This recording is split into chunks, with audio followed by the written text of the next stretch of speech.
కృషి అద్భుతం కృషి చేశారు. రెండు రాష్ట్రాల్లో కలిపి కూడా ఇప్పటి వరకు మొత్తం 39 సంవత్సరాలు అబ్బాయిలే ఫస్ట్ టైం చరిత్రలో ఈ అమ్మాయి ఫస్ట్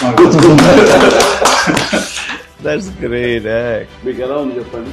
హ్యాపీగా సార్ ఎప్పుడో సినిమా చూసి పెరిగిన వాళ్ళం సార్. ఫాదర్ మోటివేట్ చేయడం కోసం చెప్పేసి నువ్వు బాగా చదువు నాన్న, మళ్ళీ మనకి ఏప్రిల్ మే అటెంప్ట్స్ ఉంటాయి కదా, దాంట్లో ఏదో ఒక ఎగ్జామ్ మంచి టాప్ మార్క్స్ తెచ్చుకుంటే నువ్వు కంపల్సరీగా మనందరికి ఇన్స్పిరేషన్ చిరంజీవి గారు ఆయన దగ్గరికి వెళ్దాం, మనం బ్లెస్సింగ్స్ తీసుకుందాం మోటివేట్ చేయడం జరిగింది. ఇప్పుడు నెక్స్ట్ ఏం చేయాలి అనేది పాప? బీటెక్ తో పాటు సివిల్స్ కి ప్రిపేర్ అవ్వడం అనుకుంటున్నాను. Okay, excellent. ఓకే, చూడాలి మాకు ఉంటుంది.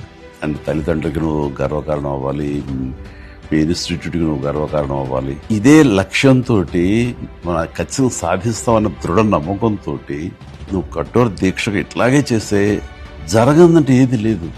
నేను అందుకు చిన్న ఎగ్జాంపుల్. నువ్వు చాలా మంచి పని చేస్తున్నావు. ఆడబిడ్డ ఏం చదివిస్తామని అని కాకుండా మంచి ఎడ్యుకేషన్ ఇచ్చారు. ఎప్పుడు ఏ అవసరం వచ్చినా సరే మీ బ్రదర్ని అనుకున్నాం, మీ ఇంటి పెద్దను అనుకున్నాం, నా దగ్గర అడగటానికి ఏం సంకోచం